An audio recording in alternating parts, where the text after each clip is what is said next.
Hi అండి అందరికీ. ఈరోజు మా మొక్కల్లో బెండకాయ, చిక్కుడుకాయలు హార్వెస్ట్‌కి వచ్చాయి. వాటిని కట్ చేసి కర్రీ చేసేద్దాం అనుకుంటున్నా. వాటిని మీకు చూపిస్తాను. మీరు చూసేయండి.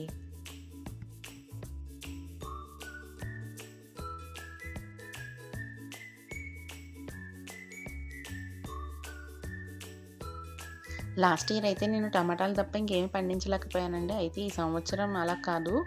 బెండకాయలు, చిక్కుడుకాయలు, ఇంకా వంకాయలు, టమాటాలు కూడా అయితే చాలా ఎక్కువ వచ్చినాయి.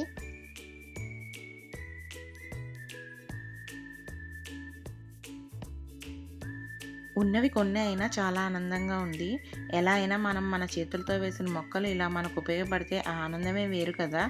నాది అలాంటి ఆనందమే. అందులోనూ ఖతార్‌లో ఇలా పండిస్తున్నందుకు ఇంకా హ్యాపీగా ఉంది.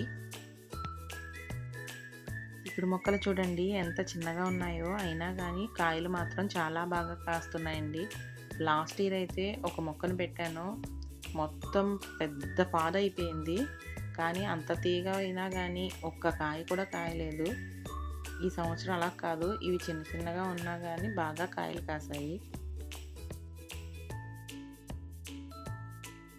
వీటితో పాటు కొద్దిగా గోంగూర కూడా ఉంటే కట్ చేశాను పప్పేసి వండుదామని.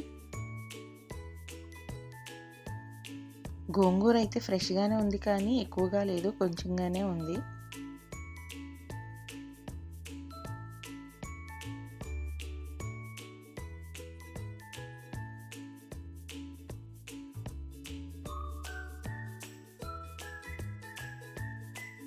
ఈ వీడియో గనక మీకు నచ్చితే ప్లీజ్ లైక్ చేసి, షేర్ చేసి, సబ్స్క్రైబ్ చేయండి.